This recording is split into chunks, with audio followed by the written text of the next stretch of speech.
اعوذ باللہ من الشیطان الرجیم بسم اللہ الرحمن الرحیم۔ علی مرزا اپنے شاگردوں کو ہمیشہ سے ایسی باتیں اور ایسی کہانیاں کراتا آیا ہے جس کو سننے کے بعد وہ لوگ بیچارے سوائے اس کے کہ اس کو مان لیں ان کے پاس کوئی چارہ نہیں ہوتا، کیونکہ ان کے پاس نالج نہیں ہے، وہ جانتے نہیں ہیں کہ حق سچ کیا ہے، اس لیے جھوٹ اور سچ کے درمیان فرق کر لینا ان کے لیے پاسبل ہی نہیں ہے۔ انجینئر محمد علی مرزا کے انہی دھوکوں، انہی دجل اور انہی فریب میں سے ایک بات یہ ہے کہ وہ امام ابو حنیفہ رحمہ اللہ کے طرف ایک قول منسوب کرتا ہے۔ کچھ عرصہ پہلے میری انسٹاگرام پر ایک صاحب سے بات ہوئی اور میں نے ان کو بتایا کہ علی مرزا یہ جتنی بھی باتیں کرتا ہے یہ ٹھیک نہیں ہیں، تو اس نے کہا بھائی ہم تو امام ابو حنیفہ کے عقیدے پر ہیں۔ تو میں نے ان سے کہا کہ ان کا کیا عقیدہ تھا، تو اس نے یہ والا قول اسی طریقے سے نقل کیا جس طریقے سے علی مرزا کرتا ہے، اور پھر جب ہم کہتے ہیں یہ لوگ تقلید کرتے ہیں تو ناراض ہو جاتے ہیں۔ وہ قول تھا کیا؟ وہ یہ تھا کہ ہمارا یہ عقیدہ ہے کہ امام ابو حنیفہ کہتے ہیں، ہمارا یہ عقیدہ ہے کہ اگر ہم حضرت علی کے زمانے میں ہوتے تو معاویہ بن ابی سفیان رضی اللہ تعالیٰ عنہ کے خلاف حضرت علی رضی اللہ تعالیٰ عنہ کی حمایت میں قتال کرتے، جنگ لڑتے۔ میں نے امام حنیفہ سے ثابت کیا کہ امام حنیفہ کہتے ہیں کہ اہل شام ہم سے صرف اس لیے بغض رکھتے ہیں کہ ہمارا یہ عقیدہ ہے کہ اگر ہم حضرت علی کے دور میں ہوتے تو حضرت علی کے ساتھ مل کے حضرت معاویہ سے جنگ کرتے۔ اصول یہ ہوتا ہے کہ جب کوئی عبارت آتی ہے تو اس کے اوپر تحقیق کی جاتی ہے، پھر یہ دیکھا جاتا ہے کہ یہ روایت سندن و متنن کہیں شاذ یا منکر یا صحیح ضعیف یا موضوع کے کسی درجے میں ہے، کہاں لائے کرتی ہے، اس کی اسنادی حیثیت یا متونی حیثیت کیا ہے، یہ جاننا بڑا ضروری ہوتا ہے۔ لیکن علی مرزا کے شاگردان کو یہ ضروری نہیں ہے، بلکہ ان کے علی مرزا کے کہہ دینا ہی ان کے لیے کفایت کرتا ہے۔ یہ حوالہ انہوں نے اٹھایا کہاں سے؟ اس کو موصوف نے اٹھایا امام ابو شکور محمد بن عبد السید بن شعیب الکشی السالمی الحنفی المتوفى 460 ہجری کی کتاب التمہید فی بیان التوحید، جس کے اردو ترجمہ میں تمہید ابو شکور السالمی کے نام سے مشہور ہے۔ اب کتاب میں تو ہے، لیکن سند کیا ہے جو ابو شکور السالمی نے نقل کی ہے؟ تو جو روایت ہے اس کی سند کوئی نہیں ہے، اور بے سند روایات کی کوئی حیثیت نہیں ہوتی۔ علی مرزا نے اپنے ریسرچ پیپر 5B میں یہ بات بہت واضح لکھی ہے کہ جھوٹی بے سند روایات کے رد پر، تو میرے بھائی خود کیوں بے سند روایتیں پیش کر کے اپنا منہ کالا کر رہے ہو؟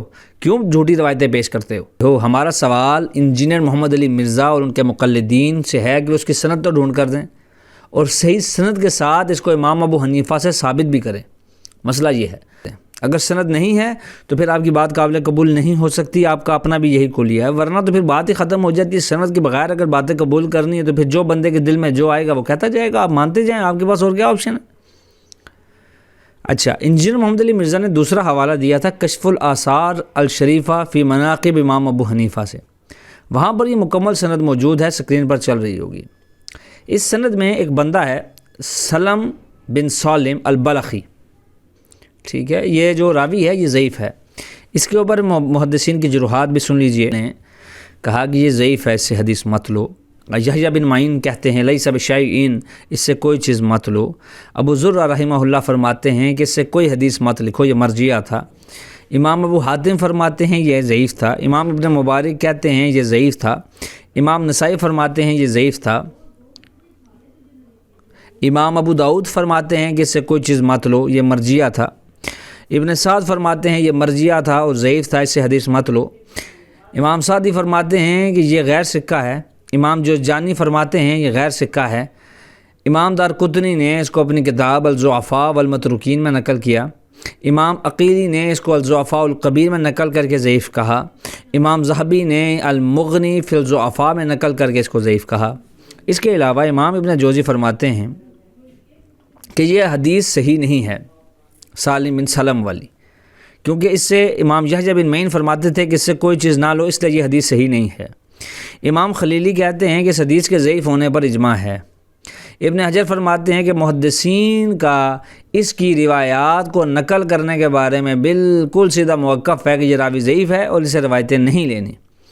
امام سیوطی فرماتے تھے کہ یہ کذاب ہے، جھوٹا راوی ہے، انہوں نے اپنی الاحادیث الموضوعہ کے اندر سے حدیث کو نقل کیا۔ اب سوال یہ ہے کہ کیسا راوی ہے جس کے اوپر محدثین کرام کے اتنے زیادہ کلام ہیں، اور اس سے انہوں نے ایک امام ابو حنیفہ کی طرف قول کو منسوب کیا ہے اور اس پر آپ کا عقیدہ ہے؟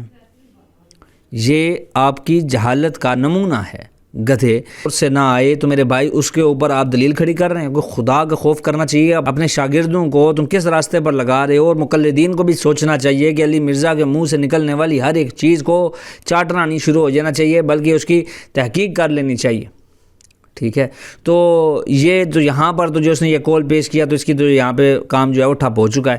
تو انشاءاللہ اگلی نشست میں پھر ملاقات ہوگی. دعاؤں میں یاد رکھیے گا. السلام علیکم ورحمۃ اللہ وبرکاتہ.